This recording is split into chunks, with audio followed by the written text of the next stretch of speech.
পাঠিয়ে দিই। কি আছে এগুলো? কি কি বানানো হচ্ছে? আলু খোসা ছাড়ানো হচ্ছে, কেন, কি হবে? আলুর দম তৈরি হবে। আলুদম তৈরি হবে? হ্যাঁ, শীতকালে এটা দারুণ খাওয়া দাওয়া। এই আলুর তার সঙ্গে আমার অন্যান্য কিছু দেওয়া হবে, কি দেওয়া হবে? মনস্তরি, তারপরে অন্যান্য কিছু সব দিয়ে গাজর ফাজর দিয়ে খাবে। ঠিক আছে। ওয়েলকাম বন্ধুরা, একটা নতুন ব্লগে আপনাদের সকলকে স্বাগত জানাই। তো এখন দেখতে পাচ্ছেন সকাল বেজে গেছে 11টা প্রায় 5। হ্যাঁ, এই ঘড়িটা একটু ফাস্ট আছে, ওই কারণে এখানে 11টা 15 দেখাচ্ছে।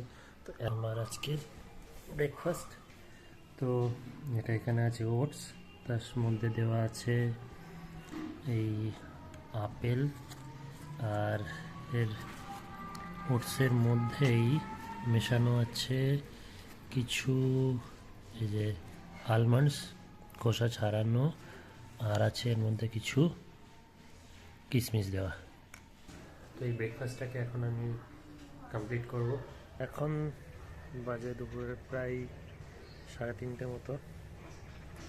খাওয়া দাওয়া হয়ে গেছে, তো এখন শুধু একটু ছাদে এলাম একটু রোদে বসতে। শীতকালে মানে এই সময়টাই এই ছাদে এসে রোদে বসাটাই একটা দারুণ ব্যাপার। আর আমি এটাকে সারা বছর মিস করি, বিশেষত এই সময়টার জন্য অপেক্ষা করে থাকি। চারিদিকে কত সুন্দর লাগছে, এদিকে সূর্য রয়েছে আর চারিদিকে ছাদের ওপর যদি দেখি, চারিদিকে গোটা শহরটা যতটা দেখা যাচ্ছে পরিষ্কার লাগছে, সুন্দর লাগছে। আর এখানে মুক্ত হাওয়া, এই হাওয়াটা অসাধারণ, শরীরের পক্ষে খুবই ভালো এটা। তো আজকাল শহরের বাতাসের যে অবস্থা, তাতে এরকম মুক্ত হাওয়াটা খুবই দুষ্প্রাপ্য হয়ে দাঁড়াচ্ছে।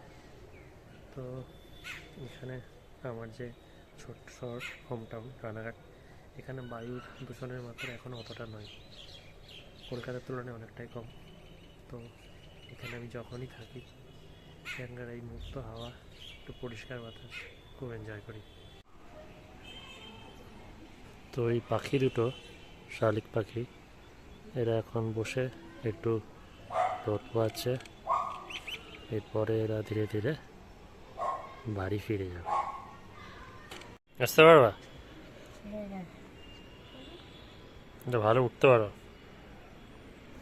মাথায় লেগে যাবে, মাথায় লেগে যাবে। বলছিলে আকাশে মেঘ রয়েছে, কোথায় মেঘ? নীল, তো নীল নীল আকাশ, ঘোলা ঘোলা আছে, তা বলে তো একদম সেই ইয়ের মতো নেই যে মেঘ হয়ে রয়েছে, নীলই আছে। এখন আকাশ দেখো, উপরে দেখো, আকাশে পরিষ্কারই আছে।